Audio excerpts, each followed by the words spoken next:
नमस्कार दोस्तों। उपेंद्र नाथ रैना साहित्य संवाद के इस मंच से मैं उपेंद्र नाथ रैना आपका स्वागत करता हूं, अभिनंदन करता हूं। आज का हमारा कार्यक्रम है रचना धर्मिता और थोड़ी देर में हम आज का ये कार्यक्रम आरंभ करते हैं। और आज की हमारी अतिथि है पठानकोट से सुपरिचित कवयित्री साहित्यकार डॉक्टर कुसुम डोगरा।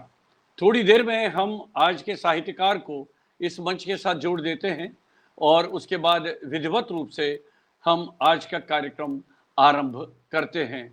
आइए जोड़ते हैं डॉक्टर कुसुम डोगरा को पठानकोट से।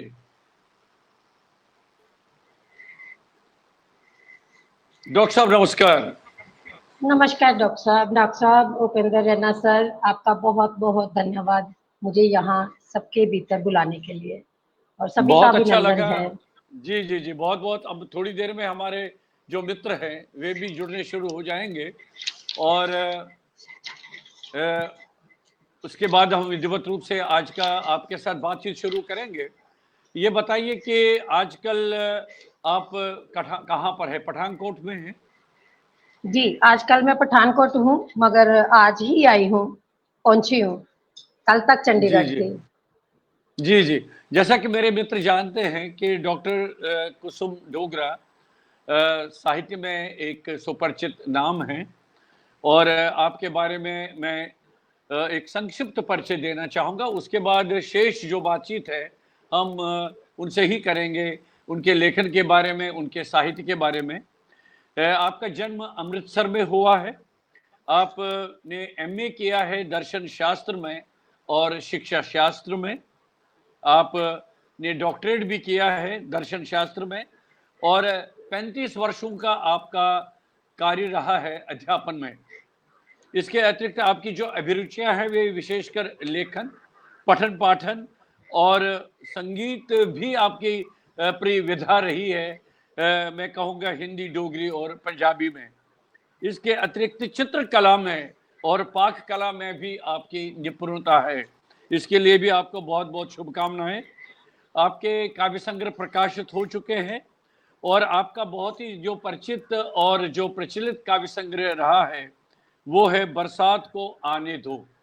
बरसात को आने दो, उसके से आपकी कुछ कविताएं हम जरूर सुनेंगे। और इसके अतिरिक्त समकालीन 5 जी कविताएं, ये क्या शीर्षक है और इसका क्या तात्पर्य है, इसके बारे में हम कुसुम जी आपसे बातचीत करेंगे। और कई प्रतिष्ठित पत्र पत्रिकाओं में आपकी रचनाएं प्रकाशित हो चुकी हैं और इसके बाद आपको कई सम्मान और पुरस्कार भी प्राप्त हो चुके हैं। वर्तमान में आप निर्देशक हैं प्ले स्कूल का, वहाँ पर अपने जहाँ पर आप पठानकोट में रहते हैं। और इसके अतिरिक्त अंतर्राष्ट्रीय महिला शिक्षा मंच पंजाब की भी आप कार्यकर्ता हैं, प्रमुख कार्यकर्ता हैं। तो आपको बहुत बहुत बधाई आपको। और इस बीच में हमारे मित्र विकेश निझावन जी जुड़ गए हमारे साथ, मैं उनका स्वागत करता हूं। बसंत परिहार जी अहमदाबाद से जुड़ गए, उनका भी स्वागत करता हूं। तो कुसुम जी, शुरू में आप कुछ 2 शब्द कहना चाहेंगे? मैं भी अपने श्रोताओं का अभिनंदन करती हूँ, स्वागत करती हूँ आज की इस संध्या में। बहुत अच्छा लग रहा है। अब डॉक्टर रमेश चंद्र शुक्ल जी कानपुर से हमारे साथ जुड़ गए और मधुर कुलश्रेष्ठ जी बहुत अच्छे साहित्यकार हैं हिंदी के, वो भी हमारे साथ जुड़ गए। जी जी, बहुत सारे मित्र अब जुड़ने शुरू हो गए। तो मैं शुरुआत करना चाहूँगा। देखिए, आपके लेखन पर और आपकी कविताओं पर बातचीत होगी, लेकिन शुरुआत में मैं जानना चाहूँगा कि आपके साथ जो ये उपनाम डोगरी शब्द जुड़ा है, तो क्या जम्मू से कोई संबंध है आपका? क्योंकि आपका जन्म अमृतसर में हुआ है, वर्तमान में आप पठानकोट में हैं। तो उसके बारे में 2 शब्द बताइए। और साथ में आपका जो शुरुआती जीवन रहा है, जहाँ पर आपकी शिक्षा दीक्षा रही है, जो पारिवारिक वातावरण रहा है, उसके बारे में हमें बताइए।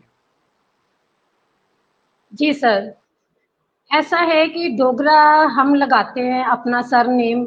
मैं भी जहाँ पर मेरा बर्थ हुआ है उस फैमिली, जो मेरे पेरेंटल फैमिली है, वो भी डोगरा से। जो उनकी बैकग्राउंड है वो जम्मू से है, जैसे हीरानगर, कुगवाल। मैं आपको शहर बता देती हूँ, मेरे फादर साहब और मदर के जो बैक जो है उनकी जो रहे हैं यहाँ पर।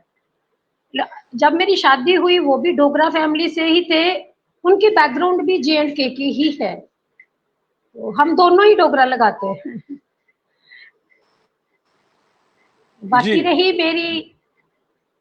बाकी रही मेरी बचपन मेरा अमृतसर में मेरा बर्थ हुआ, क्योंकि पेरेंट्स जो हैं J&K को छोड़कर आ चुके थे 47 के बाद, शहर अमृतसर में बस चुके थे। और मेरी जो बुनियादी जो परवरिश है बहुत आजाद माहौल में हुई है। एक जैसे लड़कियों को लड़कों की तरह हमें पालना हुई हमारी।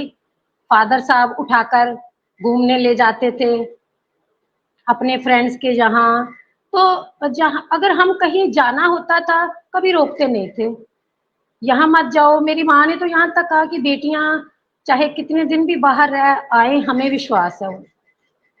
ये चीज मिली हमें। क्या बात है, क्या बात है, बहुत बढ़िया, बहुत अच्छा। तो आपकी शिक्षा दीक्षा किस वातावरण में हुई है? क्या उस समय कोई ऐसी कोई परेशानियां तो नहीं रही कि लड़कियों को पढ़ाना है, उनको शिक्षा के लिए भेजना नहीं चाहिए, ऐसा तो नहीं रहा है? मेरी मदर को रहा, उनको ये बड़ा एक मन में मैल था उनके। कहते थे मैं नहीं पढ़ी हूँ, लेकिन मैं चाहती हूँ मेरी बेटियां बहुत पढ़े, ये उनका शौक था। और फादर साहब ने उनका साथ भी दिया। कमी फाइनेंशियली रही होगी, जहां कहाँ हमने सफर किया होगा पढ़ाई के लिए, वो फाइनेंशियली कोई ना कोई रीजन रहा होगा। बाकी उनकी नियत में नहीं था, उनको था जितना भी पढ़ सके आप पढ़ते जाओ, और उन्होंने उसके लिए कोशिश पड़ी करी, जी बड़ी जी। कोशिश की। और उसके बाद जो आपने हायर एजुकेशन किया है, आपने तो दो एमए किए हैं, दर्शन शास्त्र में भी और शिक्षा शास्त्र में भी। क्या इसमें कुछ विशेष रुचि थी आपकी? दर्शन शास्त्र में तो सर मेरी रुचि जो है ग्रेजुएशन के बाद ही हो गई थी, लेकिन शिक्षा शास्त्र मैंने अपने मर्जी से किया। ये मैंने मेरी एजुकेशन आफ्टर मैरिज पूरी हुई है सारी, पीएचडी नेट क्वालिफाइड करना, शिक्षा एजुकेशन में डिग्री लेना, ये मेरे आफ्टर मैरिज हुआ। क्योंकि फैमिली का जो एक एनवायरनमेंट था बहुत ही लिटरेरी और एजुकेटिव था। क्या बात है। तो बहुत कुछ आपका सीखा फिर मैंने उसमें। जी जी, तो आपने लगभग 35 वर्षों तक अध्यापन का कार्य किया है।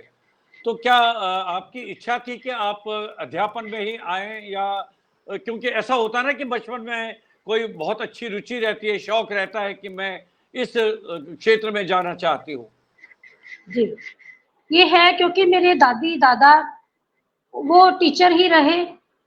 उन्होंने उनके थ्रू मेरी एजुकेशन की जो शुरुआत उनके हाथों से हुई। मेरी हैंडराइटिंग को बनाना, उसको संवारना और कहानियाँ सुनाना। वो टीचर थे, यहाँ आकर पाकिस्तान से यहाँ आकर उन्होंने नौकरी नहीं की है, मगर उनके अंदर वो गुण थे जो हमारे अंदर बीज बचपन से ही पड़ गए। और मैंने अनमैरिड टाइम स्कूल खोल लिया था अमृतसर में कि मैं इंडिपेंडेंट हो जाऊं, बाकी एजुकेशन बाद में देखेंगे। तो जब आपकी शादी हुई है, विवाह हुआ है, तो उस जी सर। समय क्या माहौल था? क्या आपने अपनी इच्छा से शादी की है, या आपको आपके परिवार क्या मतलब, क्योंकि डॉक्टर साहब के बारे में, उनके बारे में थोड़ा-सा हमें बैकग्राउंड बता दीजिए? ये मेरी अरेंज मैरिज है, टोटली अरेंज मैरिज है। ऐसे था कि डॉक्टर साहब की कहानियां छपती थी पंजाब केसरी में, क्या बात है! तो वो कहानियां मेरे हाथ लग गई किसी कॉपी के कवर के ऊपर। ये एक आप कह लो एक कहानी बन गई है कि मैं कॉपी चेक कर रही थी किसी बच्चे की, तो उसके जो टाइटल बाहर पेपर लगा था अखबार का, तो न्यूज़पेपर में मैंने कहानी पढ़ी और एड्रेस पढ़ा। और हमारे घर में कहीं किसी के थ्रू बात चल भी रही थी कि ऐसे ऐसे लड़का है तो आप अपनी लड़की के लिए देख लीजिए। मुझे मेरा ध्यान ज्यादा चला गया उसकी तरफ। फिर अच्छा पेरेंट्स ने जी मेरे जी जी जी जी, बताइए बताइए। पेरेंट्स पेरेंट्स ने मेरी रजामंदी ली, मेरी माँ ने आकर मेरे पास कि तुम क्या सोचती हो, तुम कैसा सपना है, कैसा घर चाहती हो, कैसा परिवार चाहती हो। तो फिर मैंने उनको मन की बातें बता दी, तो उनको लगा कि ये मैच ठीक है इसके लिए। जब तक मैच नहीं मिल रहा था तो मैंने स्कूल स्टार्ट कर लिया कि टाइम अच्छा निकलता है, और जब तक नहीं मैच तो हम करते हैं कुछ। फिर मैच मिला, पेरेंट्स के थ्रू हुई मैरिज, लेकिन वो इम्पैक्ट जो कहानियों का था वो ज्यादा पड़ा मेरे। जी जी जब मैं यहाँ यहाँ आई तो मैं किताबें भरी पड़ी थी, कमरे भरे पड़े थे किताबों से। मेरे father in law government teacher retired थे, मेरे mother in law government teacher retired थे, लेकिन उनका बेटा जो है, दो फैमिलीज में एक थे, तो उनको उनका सपना था इसको डॉक्टर बनाना, और बनाया। तो बस उनके साथ डॉक्टर साहब का जो मैंने जहाँ आकर देखा मुशायरे हो रहे हैं, घर में लोग आ रहे हैं, डॉक्टर साहब की रुचि लिखने पढ़ने में, मीन्स पूरा माहौल जैसे होता है, एक लटर मस्ती वाला माहौल नहीं था, कोई अय्याशी वाला माहौल बिल्कुल नहीं था, बहुत ही सोबर, बहुत ही एक अनुशासक अनुशासक कहते हैं, अनुशासन प्रिय, सभी अनुशासन में रहते थे। तो उसी तरह से मेरी भी कुछ इस तरह से मेरा व्यक्तित्व भी ऐसा ही था। तो मैं रुझती चली गई, किताबें पढ़ती रहती थी पूरा दिन, तो साप्ताहिक हिंदुस्तान, सारिका, ये सब आती थी, बहुत बहुत ढेर पड़े थे। क्या बात है, क्या बात। अच्छा ये बताइए कि जब आपकी शादी हुई है तो आपको क्या लगा कि आप साहित्यिक क्षेत्र में कितनी परिपक्वता आई हुई थी और आप भी साहित्यिक माहौल में आ गई थी, तो उससे तो आप दोनों को एक दूसरे का बहुत आश्रय और सहारा मिल गया होगा। जी, ऐसे है कि पीछे से बुनियाद पड़ चुकी थी मेरे लिखने की, लेखन की बुनियाद में जो है वो फादर साहब से, फादर साहब लिखते थे, उर्दू के अच्छे जानकार थे। लेकिन जो मेरे फादर इन लॉ थे, कहते हैं कि अ, 5 भाषाओं में उनका सुपर स्पेशलिटी थी उनकी, अ, अरबी, फारसी, उर्दू, उनको महारत थी। तो वो टीचर बहुत अच्छे थे, उनके हाथों बड़े डॉक्टर्स, बड़े इंजीनियर लोग बने, और लोग मतलब उनको लोग पूछते थे। मैंने अपने आप को ब्लेस्ड समझा, और मुझे लगा कि मुझे यहाँ से जो मिल रहा है उसके लिए मुझे बाकी सब कुछ जो नेगेटिव है उसको छोड़ना है, उसको साइड बाय करना है। तो कुसुम जी, आपको कुछ याद है कि आपकी पहली रचना कब छपी, कहाँ प्रकाशित हुई और उसका क्या रिस्पॉन्स रहा, प्रतिक्रिया क्या रही पाठकों की? सबसे पहले मेरी एक कहानी छपी है, जो मेरी पहले इनिशियली मेरी कविताएं थी।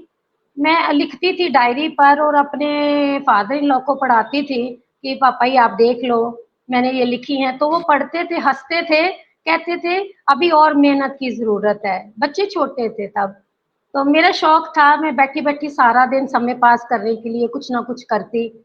तो वो जो कविताएं थी वो आज देखूं तो लगता है कि नहीं, मैं बड़ी दूर निकल आई। और वो अभी पढ़ी है डायरी, लेकिन मेरे हस्बैंड ने कहा था कि जब भी कुछ लिखो इतना खुला मत लिखो कि सब बेपर्दा हो जाए। क्या बात है, ये तो नहीं, इस पर हम बात करना चाहेंगे, आपने बहुत अच्छी बात कही है। और कुछ डॉक्टर साहब, कोई ऐसी पहली वाली रचना कुछ है, एक दो जरा हम भी एक सुनना चाहेंगे। जी कहानी जी है सर, वो मैं ढूंढ नहीं पाई हूँ, चंदा की जेल।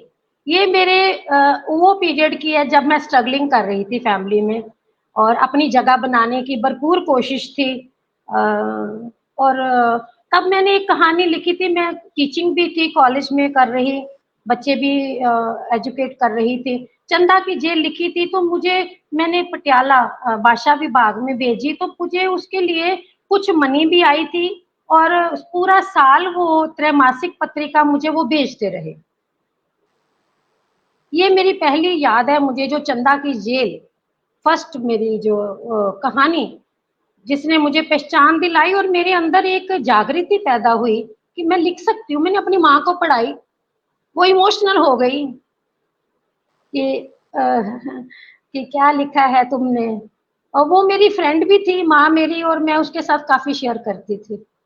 क्या बात है, क्या बात। और डॉक्टर साहब को कभी सुनाई वो कहानी, उनकी क्या हाँ प्रतिक्रिया जी। थी? ठीक थी, क्योंकि इनका लेवल काफ़ी ऊँचा था परिवार का, क्योंकि इन्होंने फ़ादर साहब से बहुत कुछ सीख चुके थे। एक लेवल समाज में बन चुका था। तो वही बात आती है कि कविताएँ पढ़ने के बाद कहते थे कि लिखते समय पर्दे में लिखना है। ये किसी को जज नहीं होना चाहिए कि आप क्या। तो मैंने कहा चलो, मैंने इनको हौसला दिया, मैंने कहा देखो वो वक़्त भी आएगा, हो सकता है 60 के बाद आए। ये वर्डिंग मेरी थी, हो सकता है लेट आए, पर मुझे मेरी पहली प्रायोरिटीज़ और हैं। मेरा बच्चे हैं, मेरा जॉब है। अभी मुझे टाइम मिला है कि मैं कंसंट्रेट कर पाऊँ उस पे। नहीं, बहुत बढ़िया, बहुत अच्छा। आपका श्रम और आपका कार्य बहुत बढ़िया चल रहा है। अब मैं बता दूँ आपको डॉक्टर साहब, इस बीच में निरुपमा सिंह जी जुड़ गई हैं। आप बाद में कमेंट देख लीजिएगा। आपके लेखन के बारे में बहुत प्रशंसा कर रही हैं। डॉक्टर रमेश चंद्र शुक्ल जी जुड़े हैं। अरुण कुमार पासवान जी हमारे आकाशवाणी के धन्य मित्र हैं, बहुत अच्छे कवि हैं, वो भी जुड़ गए हैं। राधा शर्मा जी भी जुड़ गई हैं। प्रगति गुप्ता जी अभिनंदन। बहुत अच्छी कवित्री साहित्यकार हैं, आप भी जुड़ गई हैं। और विक्रम जयाल जी भी हैं। बहुत सारे मित्र जुड़ गए हमारे साथ।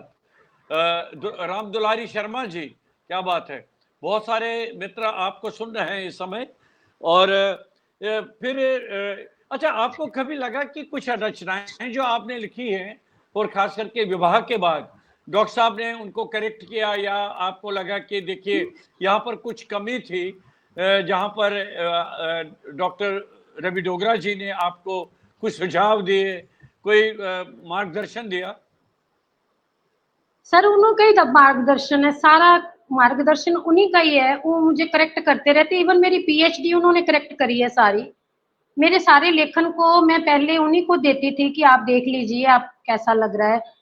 मैं कॉलेज में थी तो वहाँ पर छोटी-छोटी कविताएँ, जैसे किसी की रिटायरमेंट हुई है तब बोल दी है। ऐसे लिख चलता रहता था थोड़ा बहुत। तो मुझे हमेशा ये कहते थे कि ज़्यादा बाहर की लायबिलिटी नहीं लेनी है जॉब की, बच्चे देख हैं। सो इस अच्छा। तरफ मेरा रुझान। बच्चे, मेरा बेटा शुरुआत में बचपन में लिखना शुरू हुआ, तो कहते थे कि इसको अभी, उसके बड़े शौक थे।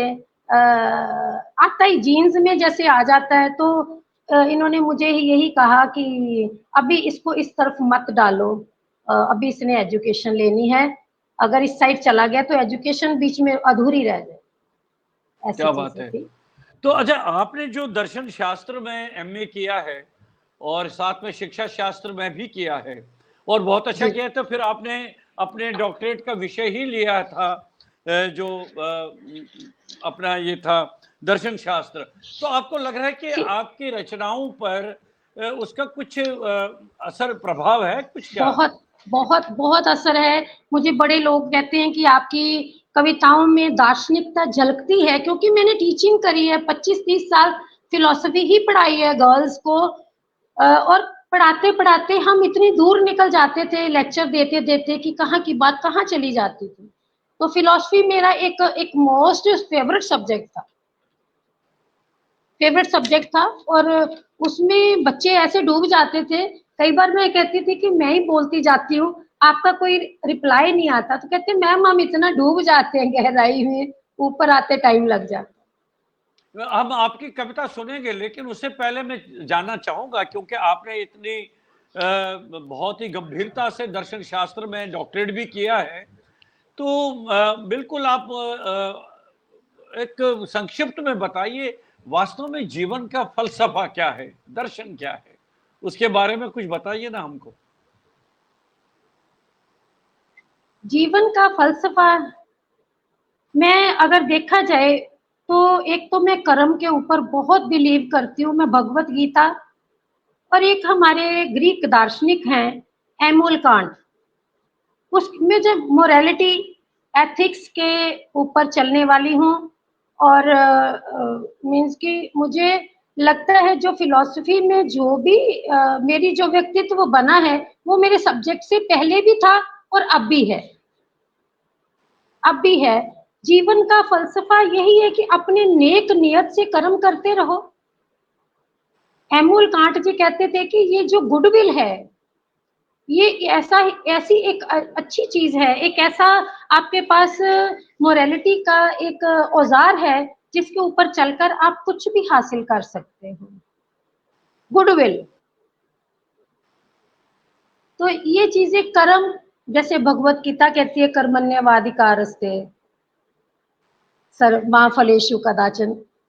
कर्म का फल की, और कांट ने भी यही कहा है कि फल की इच्छा मत कर, ये मत सोच कि मैंने किया और मुझे वापसी नहीं हुई है।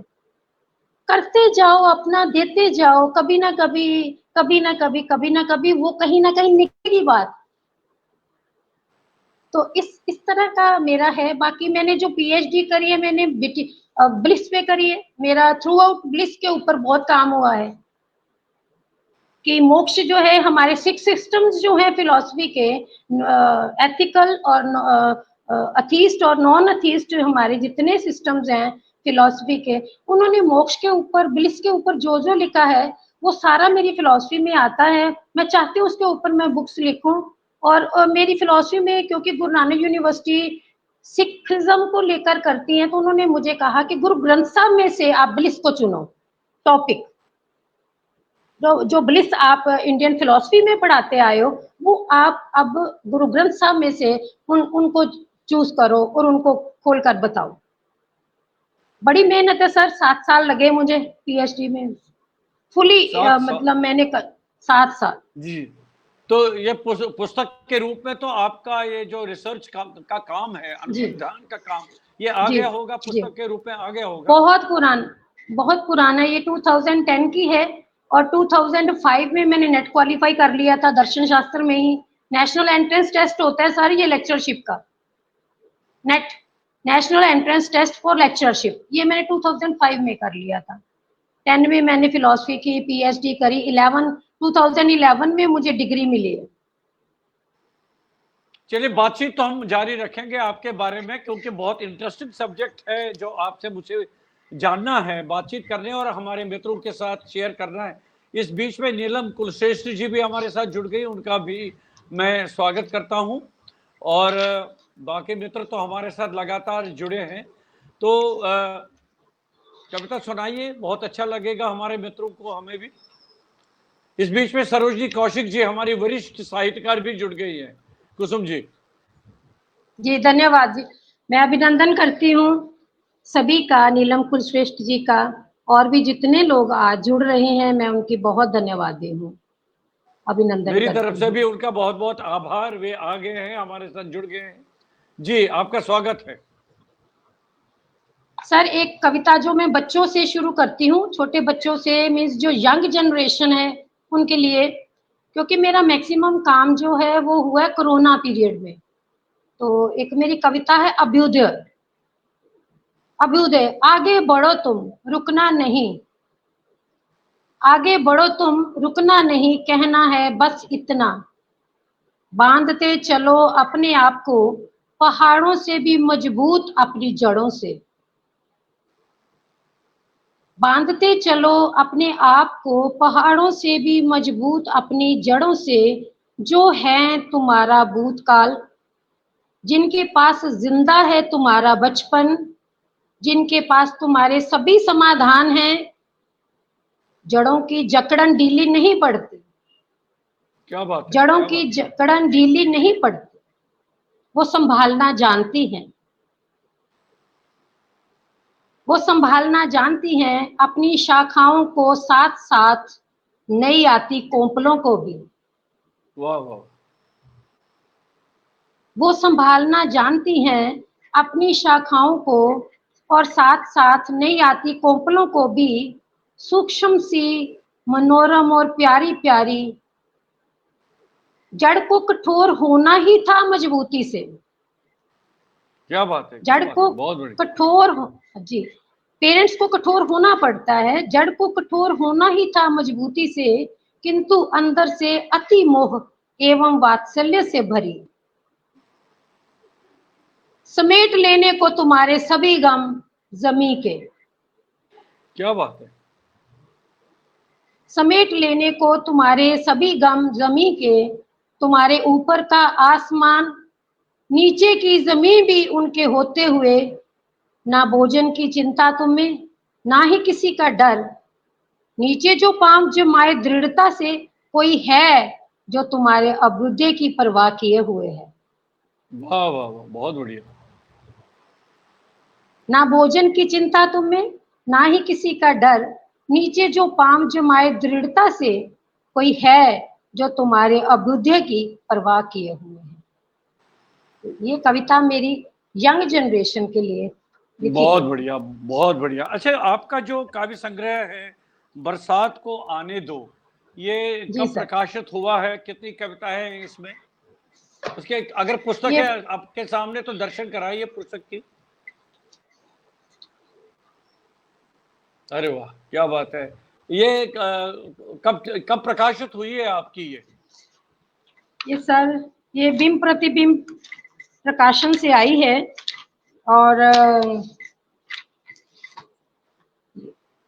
दिख नहीं रहा है किस ये हो गए सर, 2 साल हो गए होंगे, 2-3 साल हो गए हैं। बहुत बढ़िया, अभी मैं बहुत बढ़िया, बहुत इसका मुख पृष्ठ मुझे बहुत अच्छा लग रहा है। तो जी इस सर, मैं इसमें भेजूंगी, कोई आपको कविता भेज दूंगी। जरूर जरूर, ये आपका स्वागत है, बहुत अच्छा लगेगा। कुसुमांजलि भी आपको पसंद आएगी, मेरी कुसुमांजलि भी, ये फर्स्ट बुक। क्या बात है, क्या ये बात है, बहुत बढ़िया। आप कुसुमांजलि में से कोई कविता सुनाइए।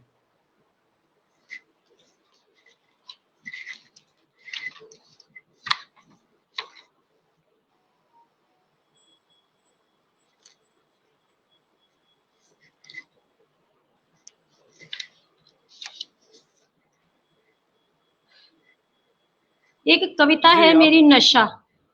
जी जी नशा 32। जो ये जो कविता है मेरी, ये काफी पसंद की गई है। बुझ जी गए जी जी घरों के घर। नशा जो है कितना फैल चुका है समाज में। बुझ गए घरों के घर, जो नशाखोरी ने कहर डाया है।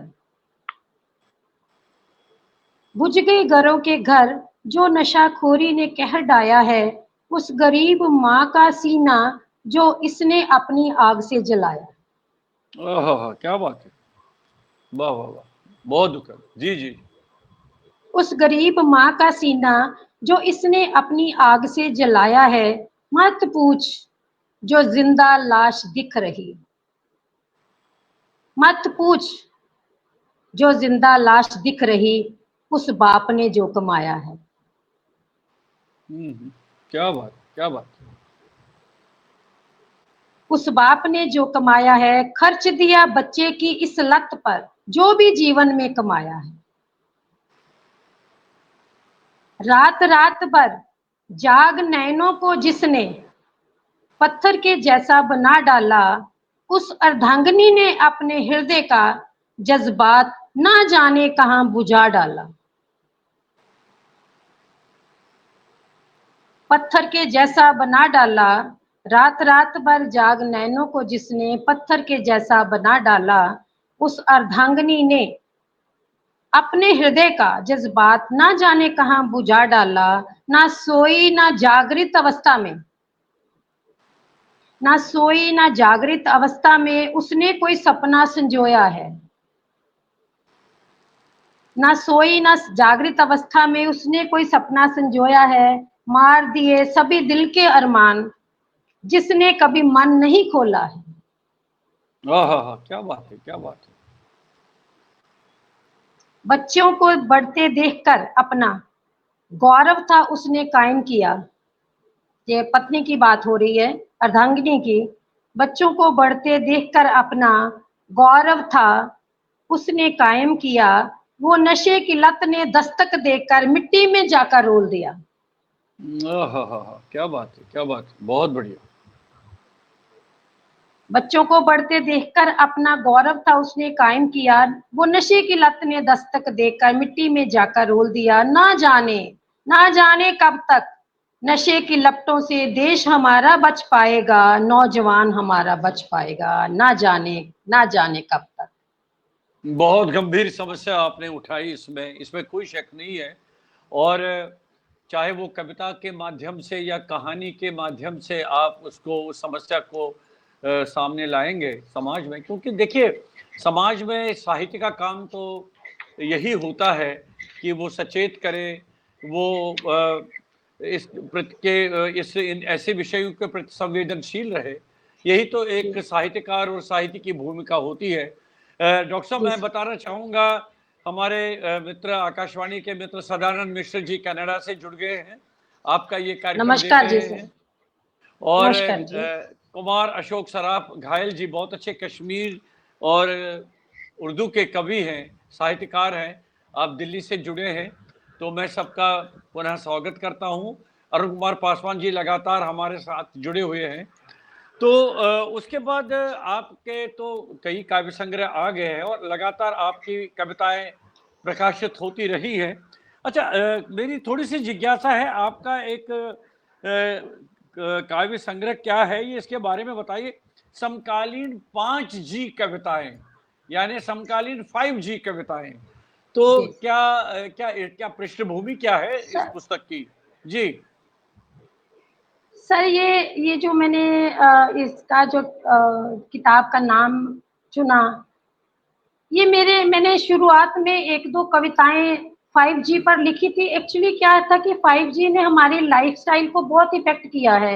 ये जो 3G, 4G, 5G, मैं अपने बच्चों के पास जाती हूँ, मैं सड़कों पर देखती हूँ, आकाश दिखाई नहीं देते, बिल्डिंगें ऊंची ऊंची हैं, और पक्षी जो है हमारे, जो चिड़ियां हैं, वो दिखाई नहीं देती हैं। और आजकल बच्चे देखो, नौजवान बच्चे गुस्से पड़े हैं, तो मुझे लगा इसको एक दिखाना चाहिए लोगों को कि इसका हमारा जीवन कितना प्रभावित हो रहा है। तो समकालीन 5G कविताओं के पीछे मेरे प्रकाशक का भी हाथ है। वो भी चाहते थे कि फिर मैंने उसके बाद 8-10 और कविताएं लिखी जो इसी के ऊपर थी, क्योंकि हमने मेंशन किया है बाहर, तो कविताएं ज्यादा होनी चाहिए। पहले मैंने इसी संग्रह को, जब तक ये कविताएं नहीं थी, तो मैंने संग्रह का नाम रखना था तुम बुद्ध हो। ये स्टूडेंट्स के लिए लिखी गई थी, तुम बुद्ध हो। लेकिन उसका, क्योंकि मेरा न्यू वर्ल्ड पब्लिकेशन वालों से बात चलते चलते रह गई, PDF भी भेज दी। फिर जब दूसरे प्रकाशक से बात हुई, तब तक मैं 5G के ऊपर 3-4 कविताएं लिख चुकी थी। तो फिर हम दोनों ने डिसाइड किया कि क्यों ना कुछ और लिख के इसका नाम यही रखा जाए। एक लेटेस्ट टॉपिक है। तो उसमें एक दो कविताएं सुनाइए ना कुसुम डॉक्टर साहब। पहले पुस्तक का दर्शन करा दीजिए, पुस्तक तो दिखा दीजिए उसका। अरे वाह, क्या बात है, क्या बात है, क्या बात है। ये एक अलग तरह का शीर्षक है अपने आप में। जी जी, बहुत बढ़िया। समकालीन 5G कविताएं, क्या बात है। तो इसमें सुनाइए, कविता सुनाइए।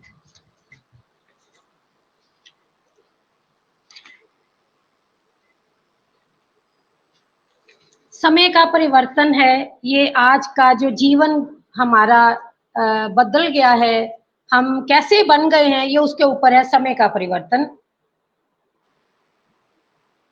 दोस्त अब कम हंसने लगे हैं। वाह वाह वाह, बहुत बढ़िया, बहुत अच्छा। जी जी जी।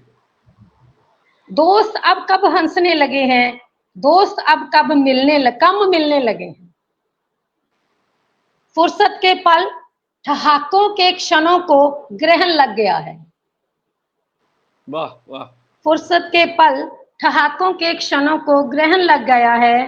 प्रेम की वार्तालाएं 14वीं का चांद बन गई हैं। प्रेम की वार्तालापें 14वीं का चांद बन गई हैं। चौबारों का मिलन, तारों की छांव में ठिठुरन का मौसम बदमिजाज है। तारों की छांव में ठिठुरन का मौसम बदमिजाज है। इंसान खुद गर्ज सा है, इंसान खुद गर्ज सा है। व्यवस्थाओं के बोझ तले, व्यवस्थाओं के बोझ तले अपनी पहचान खो गया कहीं। क्या बात है, क्या बात है। इंसान खुद गर्ज सा है, व्यवस्थाओं के बोझ तले अपनी पहचान खो गया कहीं। नपी तुली बात, नपा तुला मजाक, रिश्तों की मिठास को बंद बक्सों में रख, औपचारिकता को निभाना सीख गया। क्या बात है, क्या बात है, बहुत बढ़िया। नपी तुली बात, नपा तुला मजाक, रिश्तों की मिठास को बंद बक्सों में रख औपचारिकता को निभाना सीख गया। शिक्षा की आड़ में, व्यवसाय की आड़ में 5G से दोस्ती निभाना तो सीख गया, दोस्ताना रवैया कहीं स्पर्धा में लील गया। हाँ, बहुत अच्छा, बहुत बढ़िया, बहुत अच्छा प्रयोग, बहुत अच्छा। जी जी। शिक्षा की आड़ में, व्यवसाय की आड़ में 5G से दोस्ती निभाना तो सीख गया, दोस्ताना रवैया कहीं स्पर्धा में लील गया। दौड़ में, स्पर्धा में पीछे छूट गया, 5G की दौड़ में उससे दोस्ती निभा ली है, बाकी कुछ नहीं। बहुत बढ़िया, बहुत अच्छा, बहुत अच्छा। जी जी जी जी। तो क्या प्रतिक्रिया रही इस काव्य संग्रह की? अच्छी प्रतिक्रिया रही। जब प्रकाशन, जब दिल्ली में इसका लगा था, फेयर लगा था, तो लड़कियां जो कॉलेज की लड़कियां थी वो काफी परचेज कर रही थी और पढ़ रही थी इसकी कविताएं। ऐसा प्रकाशक ने डाला था। लेकिन उनको लगा होगा 5G की बात हो रही है, उसके उसके और कुछ पक्ष सामने, लेकिन इसके जी भीतर तो आपने जो संवेदनशीलता, जो आपने दर्द, जो आपने व्यथा को उभारा है, जो आपने जी इसमें चिंता व्यक्त की है, वो जब सामने आई होगी तो एक भ्रम टूट गया होगा उनका फिर। जी सर।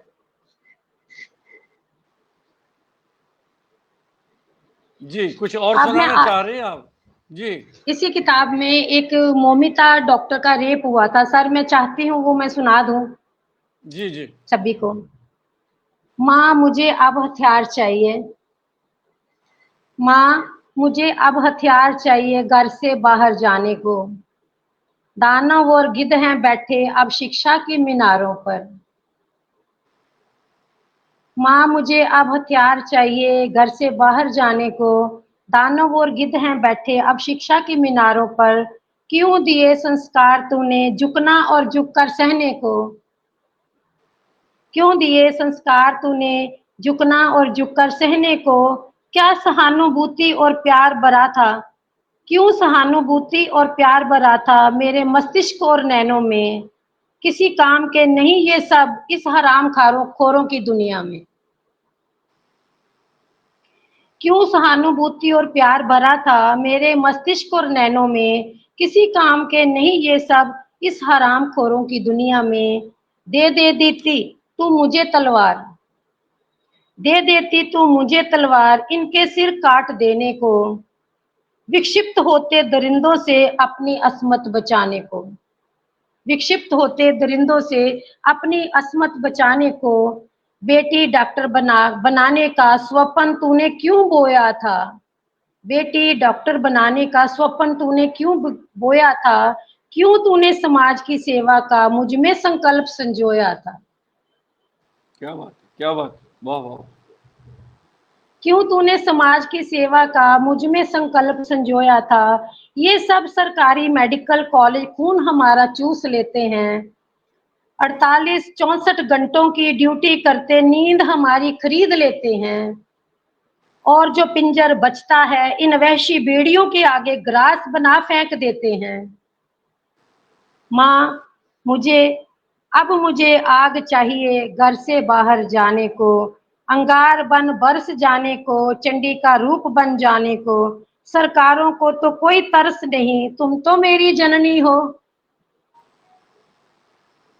माँ अब मुझे आग चाहिए घर से बाहर जाने को। अंगार बन बरस जाने को, चंडी का रूप बन जाने को। सरकारों को तो कोई तरस नहीं तुम तो मेरी जननी हो। माँ अब मुझे हथियार चाहिए घर से बाहर जाने को। माँ मुझे अब हथियार चाहिए घर से बाहर जाने बहुत बढ़िया, बहुत अच्छा। अच्छा कुसुम जी, आपने तो कई भाषाओं में लिखा है, तो डोगरी और पंजाबी में भी आपका लेखन है?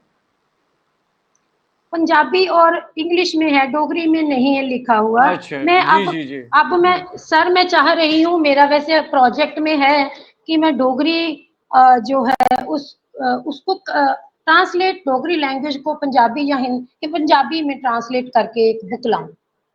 तो आपने तो अंग्रेजी में भी लिखा है, उसमें भी कुछ सुनाइए अंग्रेजी उस में आपका। जी, जी, जी। सर उसमें मेरी कुछ पोइट्री है, लेकिन वो अब इसी मोबाइल में शायद सेव है जिसमें मैं बैठी हूँ। चलिए कोई बात नहीं, फिर बाद में सुनेंगे आपसे। आप उनको अपने फेसबुक पर भी पोस्ट कर सकती हैं। तो जी अब सर, जी मैं सर। आपसे एक बात और जानना चाहूँगा कि जी शिक्षा के क्षेत्र में आपका क्या विशेष कार्य रहा है? खास करके अध्यापन के दौरान, उस अवधि के दौरान। मैंने आपको कहा कि मेरा सब्जेक्ट मोरालिटी, एथिक्स, सिंसियरिटी, इसी में जो एक व्यक्ति के जो इनबिल्ट गुण हैं, इनबिल्ट जो हमारे अंदर का क्वालिटीज हैं, उनको बरकरार रखना, उनको मरने नहीं देना, दुनिया के पीछे नहीं चलना। आप जब दुनिया को जानना शुरू होते हो, दुनिया को जानना एक बहुत, एक लाइफ में नहीं जानी जा सकती, बहुत आपको जन्म लेने होंगे। लेकिन कई लोग होता है कि वो दुनिया के जैसे बनने की कोशिश करते हैं, हमने वो नहीं बनना है। हमें अपना कायम रखना है, जो हम हैं उसी पे, उसी को ही कायम रखना है। ये चीजें जो है मैंने अपनाई हैं और मैं यही शिक्षा देती हूँ। सत्य पे चलना है, सत्य बोलना है, ईमानदारी, सिंसियरिटी शायद आजकल नहीं चलते, मेरे साथ लोग नहीं जुड़ेंगे ज्यादा ऐसी बातों के लिए, लेकिन ठीक है, हम लोगों को पसंद है, हम चल रहे हैं। कहीं तो ना ये कहीं चीज़, इसका हमें अच्छा भी जी, जी। मिलता है, रिस्पॉन्स, रिस्पॉन्स अच्छा भी मिलता है। तो इसका प्रभाव तो आपके लेखन पर भी आया होगा, इसका प्रतिबिंबन आपके लेखन पर भी आया होगा? जी सर, लेखन पर तो आप मेरी हर कविता में देखोगे, ये जो मेरे हाथ में है, माँ का ईश्वर, ये मेरा दार्शनिक ही जो पहलू है जो इसमें आ रहा है। माँ का ईश्वर कौन था, किसी ने नहीं जाना, किसी को भनक भी नहीं, शायद वो भी नहीं जानती, जानती थी, किसी को भनक भी नहीं, शायद वो भी नहीं जानती थी। सुबह उठते माँ का घर द्वार उसका ईश्वर था। ये दार्शनिकता ही आएगी। जो आपका सब्जेक्ट होता है, जिसके ऊपर आपका जो लाइफ का एक वे ऑफ लाइफ है आपकी, वो आपकी झलकती है आपकी रचनाओं से। एक आपका कॉन्फिडेंस, एक साहस का, एक त्याग का जो आता है, वो आपकी लेखनी में आता है सर। तो है कि शायद वो भी नहीं जानती थी, सुबह उठते माँ का घर द्वार उसका ईश्वर था। बिना मुंह धोए लक्ष्मी माँ के आगमन, उसकी कृपा पाने को घर की ड्योढ़ी बुहारना। बिना मुंह धोए लक्ष्मी माँ के आगमन, उसकी कृपा पाने को घर की ड्योढ़ी बुहारना, माँ का ईश्वर था। क्या बात है, बहुत अच्छी रचना है। जी, जी। रसोई चूल्हा चौका, नमक हल्दी मिर्च हींग का छौंक, अचार के बर्तन परात चिमटा छलनी, माँ का ईश्वर था।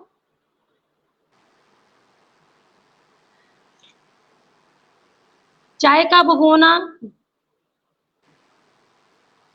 बाबा को काम पर भेजना, बच्चों के टिफिन पैक करना, माँ का ईश्वर था। बिस्तर, गर्म कंबलों को आंगन में फैलाकर धूप लगवाना, चादरें, सिरहाने के गिलाफ, कुशन, टकोजी, उनको धोना, मांड लगाना, चमकाना, इस्त्री करना, माँ का ईश्वर ही तो था। वाह, वाह, वाह! क्या चुपके, बात है, क्या बात है। हाँ, माँ का ईश्वर, क्योंकि माँ को उसमें ईश्वर ही नजर, उसने कोई अलग से टाइम नहीं निकाला था, उसी में वो अपने ईश्वर को ढूंढते थे। माँ का ईश्वर चुपके चुपके दोपहर को जब सभी नींद की झपकी ले रहे होते, तो मेहमानों की आवभगत में बैठक से जाना, माँ का ईश्वर था। चुपके चुपके दोपहर को जब कभी सभी नींद की झपकी ले रहे होते, तो मेहमानों की आवभगत में बैठक से जाना भी माँ का ईश्वर था। माँ के हाथों में ईश्वर, माँ की सोच में ईश्वर, माँ के दिल में ईश्वर, और तो और माँ का संपूर्ण स्वरूप ही ईश्वर था। हा, क्या बात है, बहुत सुंदर रचना, बहुत बढ़िया रचना, बहुत अच्छी रचना। तो इसका जिक्र तो कहीं कहीं पर हुआ होगा, आपका जो साहित्यकार मित्र हैं, इस बीच में इस रचना पर तो कुछ बातचीत तो हुई होगी। जी जी सर, पसंद करते हैं लोग। बाकी मैं कुछ खुद भी सुस्त हूँ अपने काम को आगे ले जाने के लिए, ज्यादा लोगों को परस्यू करूं अपने काम को लेकर कि करो, मैं अपने अपने आप को आगे लाना नहीं आता। वह वही बात आती, कर्म करना है। पसंद आती है, मैं जब भी डालती हूँ लोग खुश होते हैं, आनंद लेते हैं, ऐसी ऐसा मुझे मालूम है। ये देखिए जो बाकी जी जी जी जी जी जी जी जो एक जी ईमानदार सर। साहित्यकार की जो पहचान है, वो ये खुद तो आगे नहीं लाना है, लेकिन उनका जो साहित्य है, उनकी जो रचनाएं हैं, वो तो उनको आगे ले आती है ना, तो वही सबसे बड़ी उपलब्धि होता है। लोग में कहते हैं कि हम आपकी कविताएं पढ़ने के लिए स्पेशली सुनते हैं, फिर उनको सेव करते हैं अपने पास। तो ऐसा है कि इन्हीं चीजों से ही नाम जो है बना है। मेरा काम कोई ज्यादा लंबे टाइम का नहीं है, कोरोना के पीरियड से ही शुरुआत समझ लीजिए, रेगुलर। और बाकी में सर ये देखा है कि कोई बैठकर कविताएं नहीं लिखी जाती, ये आपके अंदर से ही बनकर आती है। मुझे नहीं पता होता कि कौन सा हिंदी का शब्द का क्या मीनिंग है। जब वो मेरे आ रहा होता है मेरी जुबान पर, तो मैं फिर चेक करती हूँ कि क्या ये मीनिंग दे रहा है, ये मेरे सूट कर रहा है, ये मेरे साथ होता है। मैं डिक्शनरी बाद में देखती हूँ कि ये वर्ड जो मेरे मन में उतर रहा है, ये क्या इसका मीनिंग सही जा रहा है इसके साथ, तो सही होता है। यही तो सही रचना प्रक्रिया है डॉक्टर साहब। तो आप तो चूंकि अंग्रेजी में भी लिखती रही हैं, तो ये माँ का ईश्वर जो है, इसका अंग्रेजी अनुवाद बहुत अच्छा हो सकता है, तो कोई प्रयास किया है आपने? सर हो सकता है, मेरी एक कविता को इंग्लिश ट्रांसलेट किया था, मैडम रजनी छाबड़ा है, उन्होंने फेसबुक से ही ली थी और उसको ट्रांसलेट करके मुझे भेजा था।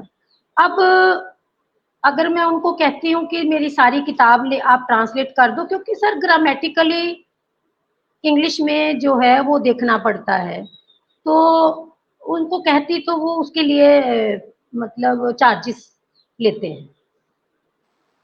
अच्छा, अभी मुझे भी था कि सक्रिय? अगर जी जी जी, बताइए बताइए। मुझे था कि कभी खुशी से करें तो मुझे मेरी कोई भी पोएम लेकर कर सकती है, लेकिन इसके लिए चार्जेस मैं दूं, ये नहीं मैं कर सकती। कईयों का यही है, काम ही यही हो रहा है, पैसों के लिए हो रहा है। तो मैं शायद ऐसे नहीं थी, मैंने उनको परस्यू भी नहीं किया कि हाँ मेरी बाकी कीजिए। तो अच्छा, वैसे उन्होंने ये अपनी खुशी से की। डॉक्टर साहब ये बताइए, ये तो मैं हर एक कार्यक्रम में जो मित्र मेरे साथ जुड़ते हैं, मैं उनसे जानना चाहता हूं कि आजकल ये सोशल मीडिया का जो धमाका हो रहा है, खूब सोशल मीडिया पर तुरंत रचना लिख ली आपने, सोशल मीडिया पर आ गई, आपके मित्रों ने पढ़ ली। क्या इससे जो एक जिज्ञासा होती है ना पाठकों की, कि कब कुसुम डोगरा की कविता आएगी, उनका संग्रह कब आएगा, फिर हम उसको पढ़ेंगे, तो इससे इसके बारे में क्या विचार है आपका? क्या सोशल मीडिया ने हित किया है एक लेखक और पाठक के बीच की जो दूरी, जो एक जिज्ञासा बनी रहती थी? मैं सर मेरे से पूछ रहे हैं? हाँ जी, बिल्कुल आपसे ही पूछ रहा हूँ। हाँ, मेरा ध्यान कहीं और था। जी जी। क्या मैं आपका प्रश्न को मेरा प्रश्न ये है कि आजकल जो ये सोशल मीडिया का विस्फोटन हो गया है, एक्सप्लोजन हो गया और तुरंत उपलब्ध रहता है, चाहे फेसबुक जी है या अन्य कोई माध्यम है, और उस जी तरह से सर। पाठक और एक रचनाकार के बीच में एक संबंध जो बनता था पुस्तक आने के बाद, जी पुस्तक जी उनके हाथ में आती थी, तो आपका जी सर। आपकी क्या प्रतिक्रिया है कि ये पाठक और एक लेखक के रूप में, रचनाकार के रूप में जो आपस का संबंध है, उसमें कोई अंतर आ गया, कोई फर्क आ गया बहुत उसमें? अंतर आया सर, बहुत अंतर आया है। लोगों में उतना पाठक कम मिलते हैं। ज्यादातर जो तो लिखते हैं खुद, वो आत्ममुग्धता से लबरेज हैं। उनको अपना रचना, अपना परस्यू करना, अपनी मार्केटिंग करने की तरफ ध्यान है। लेकिन जो सही है, जो जो दूसरों का सही लगता है, कम लोग हैं, कम लोग हैं। सब कुछ चल रहा है समाज में। अच्छे लोग भी हैं जो आपकी कविताओं को सुनते हैं और आगे भी सुनाते हैं, और कई ऐसे भी हैं सुनते हैं, नहीं ज़्यादा गौर करते हैं। लेकिन मैं इतना कहती हूँ कि मुझे इतने कम टाइम में मेरी फैन फॉलोइंग बहुत बनी है। तारीफ मुंह पे नहीं होती है, कई चीजों से अंदाजे हो जाते हैं। जैसे कहते हैं ना, खाना बनाती है औरत तो उसको कोई तारीफ करे ना करे, जब बार बार सब्जी मांगी जाती है, बर्तन खाली हो जाते हैं, तो वो समझते मेरे सब्जी अच्छी बनी होगी। क्या बात है, आपने यही बहुत अच्छा बहुत अच्छी मिसाल दी हम तो आपने, बहुत। हम तो ऐसा करते थे कि मुझे किसी ने तारीफ नहीं करी है, कभी भी नहीं करी है, वो कहते थे कभी बुराई नहीं करी तो तारीफ क्यों करें। तो मैं समझती थी बार बार मांग रहे हैं, और मेरी बर्तन साफ है, मैं जितना बनाती हूँ इट मीन्स मैंने अच्छा ही बनाया, यही मेरी तारीफ है। अच्छा, आपको आपको कुसुम जी खुद क्या लग रहा है कि कविता में ज्यादा सहजता महसूस करती हैं या कहानियां गद्य लिखने में? कविताओं में ज्यादा सहज महसूस करती हूँ। लघु कथाएं लिखी हैं, लेकिन उसके ऊपर कंसंट्रेट नहीं पूरा कर पाती हूँ। कविताएं जो है ना, वो मेरे बनाने में, करने में मुझे ज्यादा सहज होती है, सहज होती है। तो आपको लग रहा है कि कविताएं लोग पढ़ेंगे, ज्यादा उसका पाठक है बनस्पत इसके कि जो कहानियां हैं, लघु सर, कथाएं हैं, उपन्यास है? देखो, हर चीज की डिमांड भी है, लेकिन चीज के बनने पर डिपेंड करता है कैसी चीज है, प्रेजेंटेशन कैसी हुई है, लिखी कैसी गई है, उसको प्रेजेंट कैसे किया गया है। चीज दो तरह से होती है, लिखना और उसको प्रेजेंट करना। तो कैसे प्रेजेंट की गई है, उसके अपने ही मिल जाते हैं चाहने वाले। और मुझे कई लोग ऐसे हैं जो मेरे कभी मुझे कमेंट नहीं करते, लेकिन मुझे फोन करते हैं कि कभी कहेंगे कि सर मैम, मैं आपकी किताबें, आपकी रचनाएं बहुत पढ़ता हूँ। कई ऐसी औरतें हैं जो कहते हैं हम फेसबुक पे आते नहीं कमेंट करने के लिए, लेकिन मैं पढ़ते हैं, हम हमें अच्छी लगती है। तो ऐसा है सर। बाकी अगर मैं ज्यादा एम्बिशियस नहीं हूँ, एम्बिशियस बहुत ज्यादा नहीं हूँ मैं, उसके लिए बड़ी एफर्ट नहीं। लोग तो फ्री बैठे हैं जी मीडिया फेसबुक पर, आप देख लो, कभी भी ऑनलाइन ही होते हैं, ऑनलाइन ही होते हैं, और अपने अपने अपने आप को परोस रहे होते हैं। अच्छा नहीं लगता, इतना इतना आना भी अच्छा नहीं लगता है, फोटोज के साथ आते हैं फिर। और मैं, अगर आपकी लेखनी अच्छी नहीं है तो फोटो तो डालते हो आप, दम हो आपके लेखन में तो कभी फोटो का जरूरत नहीं, अच्छा, दम आप लेखन में हो। क्या बात है। नहीं, अभी आपका रिटायरमेंट का कितना समय हो गया है? आपके तो कई साल हो गए होंगे।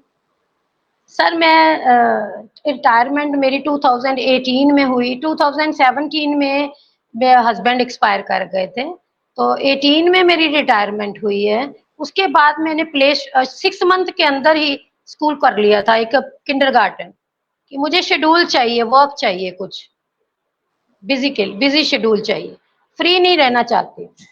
आजकल नहीं, तो इस माएँ जो है, हाँ, हम कभी फ्री नहीं थे बच्चों के साथ, तो वैसा ही अब माहौल बिजी कर लिया है। आजकल तो बच्चे बच्चे भी पाल रही हैं और फ्री भी हैं, ऑनलाइन भी हैं। हमें नहीं मिला वक्त, हमने नहीं दिया अपने आप को, प्रायोरिटी वाइज किया है। जो प्रायोरिटी पहले थी उसको उसी उसी टाइम किया, जो अब प्रायोरिटी है उसके टाइम से कर रहे हैं। नहीं, लाइफ इस प्रायोरिटी समय से चलती है।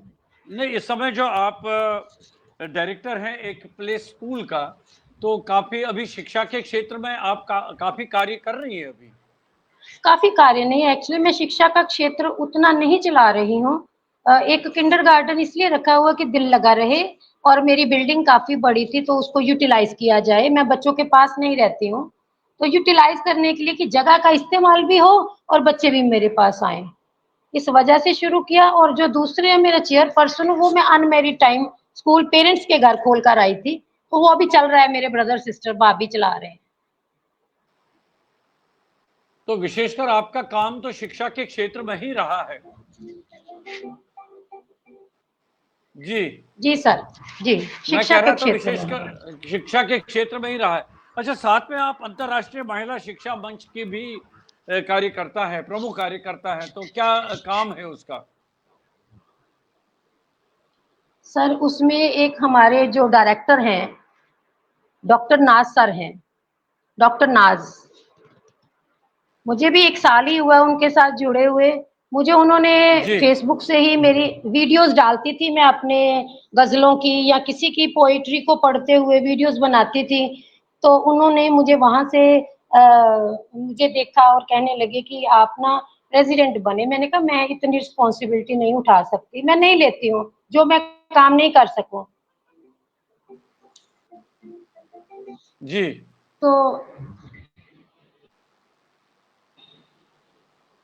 जी, जी, तो उन्होंने मुझे सर इसमें क्या है कि वो रिटायर्ड हैं और उनका एक सपना था कि हमारे जब मुशायरे होते हैं, कोई पोएटिक मीट होती है तो जेंट्स के बीच में एक आध लेडी होती है, तो क्यों ना ऐसा कुछ बनाया जाए जिसमें औरतें अपने अपने ही ग्रुप में अपना ही सुनाएं। तो हमारी एक मंथली मीट होती है सर, उसमें ये बड़ी काफी लंबा चौड़ा 40 देशों में है, 170 शहरों में है, काफी फैला हुआ है।